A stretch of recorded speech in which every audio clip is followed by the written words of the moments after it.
लेकिन महेश, हम ऐसे हाथ पर हाथ धरकर तो नहीं बैठ सकते ना। हमें कुछ ना कुछ तो करना ही होगा। लेकिन हम करें भी तो क्या?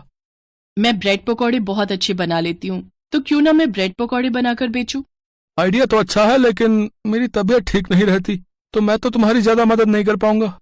कोई बात नहीं जी, आप बस ग्राहकों से हिसाब किताब लेते रहना, बाकी सब मैं कर लूंगी। ममता के पति को हार्ट की प्रॉब्लम थी, जिसके इलाज के लिए ममता को काफी पैसे चाहिए थे। अपनी घर गृहस्थी चलाने और पति के इलाज के लिए पैसे इकट्ठे करने के लिए वो एक पुराना ठेला और जरूरत का सामान खरीदती है और ब्रेड पकौड़े बनाना शुरू कर देती है। आइए आइए, ताजा ताजा ब्रेड पकौड़े खाइए, खुद भी खाइए और अपने घर भी ले जाइए।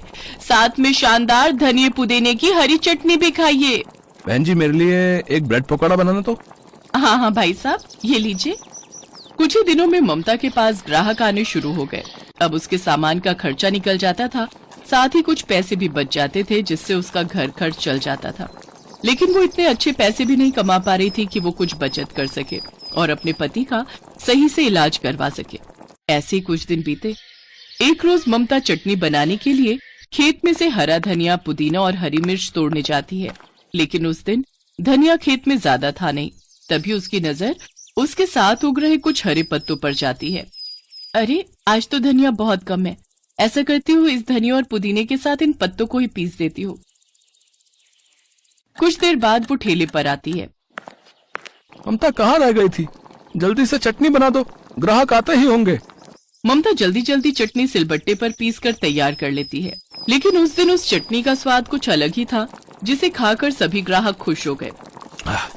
वाह भाभी, क्या चटनी बनाई है! ऐसी चटनी के साथ तो मैं 4 ब्रेड पकौड़े और खा जाऊं। मेरे लिए और बना दो। हाँ, मुझे भी और देना। ऐसी स्वादिष्ट चटनी तो मैंने आज तक नहीं खाई। उस दिन के बाद से ममता का काम बहुत अच्छा चलने लगा। उसकी खूब कमाई होने लगी। लोग उससे चटनी के साथ साथ 4-4 ब्रेड पकौड़े एक साथ खा जाते। एक रोज जब वो पत्ते तोड़ कर लाई, तो उसके पति ने उसके हाथ में वो पत्ते देख लिए। ममता, ये तुम कौन से पत्ते लाई हो? तुम भला इसका क्या करोगी? आज इन्हीं की वजह से तो हमारा काम इतना अच्छा चल रहा है। जब से ये पत्ते मैंने चटनी में डालने शुरू किए हैं, तभी से हमारी काम में बरकत हुई है, और इसलिए जो ग्राहक एक बार मेरे पास आता है, वो रोज यहाँ जरूर आता है। तुम जानती भी हो ये भांग के पत्ते हैं, और शायद उन सबको इसके नशे की लत लग गई है, इसलिए वो रोज तुम्हारे ठेले पर आते हैं। क्या? भांग के पत्ते? हे भगवान, लेकिन इनकी वजह से हमारा काम इतना अच्छा चल रहा है। अगर मैंने ये पत्ते डालना बंद कर दिए तो ग्राहक भी आने कम हो जाएंगे। मैं तो कहती हूँ जी, जो जैसा चल रहा है चलने दो। लेकिन अगर किसी को कुछ हो गया तो? किसी को कुछ नहीं होगा। आज तक नहीं हुआ तो आज क्या होगा? बस आप भी अपना मुंह बंद रखिए।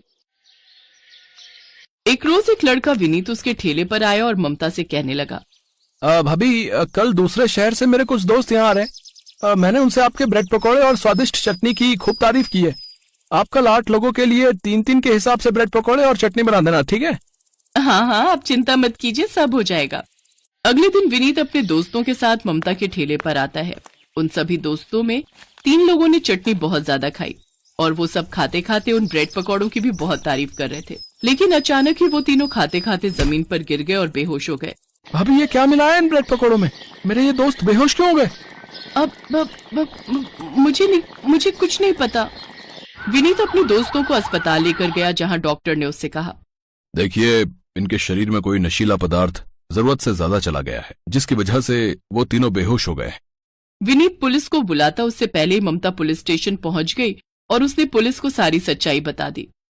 साहब, मैं जानती थी कि आपको जब सच्चाई पता चलेगी तो आप मुझे पकड़ने जरूर आएंगे, इसलिए मैं खुद ही सरेंडर करने आ गई। मैंने बस मजबूरी में वो सब किया था। मैं तो बहुत कम मात्रा में भांग के पत्ते उसमें मिलाती थी, लेकिन उन तीनों ने चटनी जरूरत से ज्यादा ही खा ली, जिस वजह से वो बेहोश हो गए। दरअसल मेरे पति एक बहुत बड़े बिजनेसमैन थे और उन्होंने अपनी सारी जमा पूंजी शेयर मार्केट में लगा दी थी, लेकिन शेयर मार्केट में हुए भारी लॉस के कारण हम बर्बाद हो गए और हम सड़क पर आ गए। तब से हम यहीं एक झोपड़ी बनाकर रहने लगे और घर खर्च चलाने के लिए मैंने ब्रेड पकौड़े का काम शुरू कर दिया। साहब, मैंने लालच में आकर वो चटनी बनाई। हालांकि मेरा इरादा किसी को नुकसान पहुंचाने का नहीं था, लेकिन मैं जानती हूँ मुझसे गलती हुई है, तो आप मुझे सजा दे सकते हैं। अगर आप चाहती तो भाग भी सकती थी, लेकिन आपने ऐसा नहीं किया, इसलिए आपकी मजबूरी को देखते हुए मैं खुद जज साहब से आपको कम से कम सजा देने की दरखास्त करूंगा। ममता को केवल 3 महीने की जेल और 1000 के जुर्माने की सजा होती है। जेल से छूटने के बाद एक एनजीओ वाले आकर ममता की मदद करते हैं, जिसके लिए वो उसे 10 लाख रुपए देते हैं। ममता उन पैसों से अपने पति का इलाज करवाती है, जिससे वो पूरी तरह ठीक हो जाता है। साथ ही वो अपने ब्रेड पकौड़े के काम को बड़ी ही ईमानदारी से चलाती है और उसमें किसी भी नशीले पदार्थ का इस्तेमाल नहीं करती। ग्राहकों की भीड़ अब फिर से उसके ठेले पर लगनी शुरू हो जाती है और उसका काम अच्छा चलने लग जाता है।